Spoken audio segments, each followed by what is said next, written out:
Life care blood bank কর্তৃপক্ষকে তলব। সকাল 10টায় স্বাস্থ্য ভবনে হাজিরার নির্দেশ। একাধিক নথি সহ ব্লাড ব্যাংক কর্তাদের তলব। রক্ত ও প্লাজমা ভিন রাজ্যে পাচারের অভিযোগ।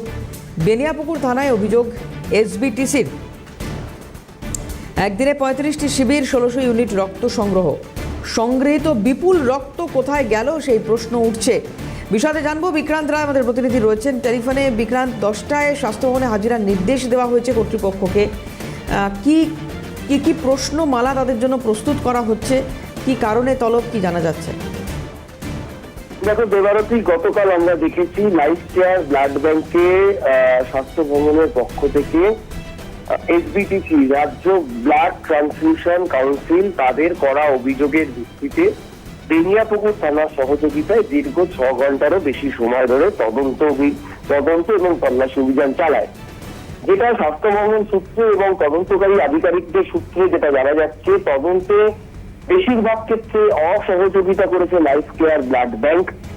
যে সমস্ত নথি চেয়ে পাঠানো হয়েছিল তার বেশিরভাগ নথি তারা দিতে অস্বীকার করেছে। তারা বলেছে বেশিরভাগ নথি তাদের কাছে নেই। তারা এও বলেছে স্বাস্থ্য ভবন তাদের কাছে সেই সমস্ত নথি মেল করে চাক এবং তখন তারা সেই সমস্ত নথি স্বাস্থ্য ভবনের কাছে দেবে। অর্থাৎ তদন্তে হাইকোর্টের নির্দেশের পরেও স্বাস্থ্য ভবন আগে থেকে জানিয়ে যাওয়ার পরেও লাইফ কেয়ার ব্লাড ব্যাংক তদন্তে অসহযোগিতা করেছে, এমনটাই জানা যাচ্ছে স্বাস্থ্য ভবন সূত্রে। এবং তার পরবর্তী সময় সেই জায়গা থেকে আজকে সকাল 10টা থেকে 11টার মধ্যে যে সমস্ত নথি গতকাল তদন্ত চলাকালীন লাইফ কেয়ার ব্লাড ব্যাংক দিতে অস্বীকার করেছে, সেই সমস্ত নথি কি নথি দিতে অস্বীকার করেছে যেটা জানা যাচ্ছে, একদিনে 35টা রক্তদান শিবির থেকে প্রায় 1600 ইউনিট রক্ত সংগ্রহ করেছে। কিন্তু এই বিপুল পরিমাণ রক্ত পৃথকীকরণ করতে যে পরিকাঠামো দরকার তা তাদের নেই। তাহলে এত যে পরিমাণ প্রায় 1600 ইউনিট রক্ত কালেক্ট করলো, সেগুলো গেল কোথায়? সেই নথি চাওয়া হয়েছে, নথি দেখাতে পারেনি। এই নথিপত্র পরীক্ষা করে দেখা গেছে ন্যাশনাল মেডিকেল কলেজের ডাক্তারি ছাত্রদের বিভিন্ন রক্তদান শিবিরে অন ডিউটিতে তাদের নিয়ে যাওয়া হয়েছিল ব্লাড কালেক্ট করতে, যা সম্পূর্ণভাবে নিয়ম বিরুদ্ধ।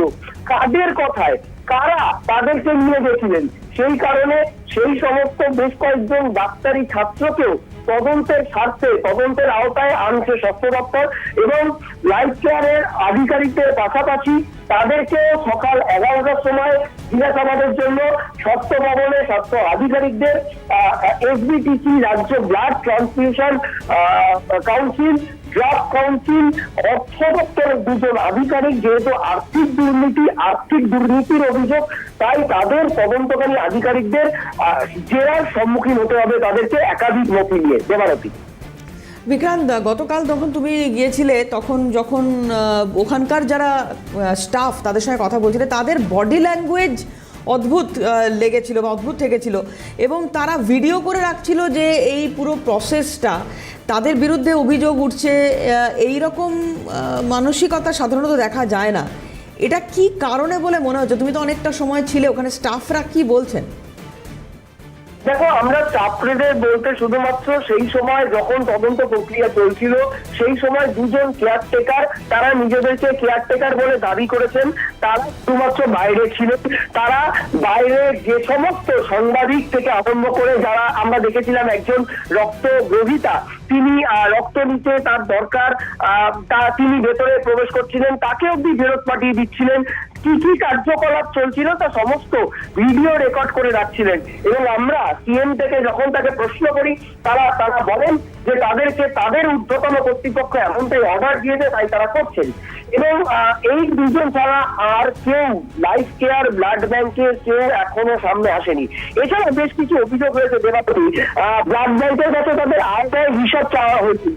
প্রতি বছরে কত টাকার রক্ত এবং প্লাজমা বিক্রি করা হয়েছিল, ব্লাড ব্যাংকের কাছে সেই নথি চাওয়া হয়। একাধিক স্বাস্থ্য ভবনের তরফে নথি চাওয়া হলে তারা কোনো নথি চাওয়া দেয়নি।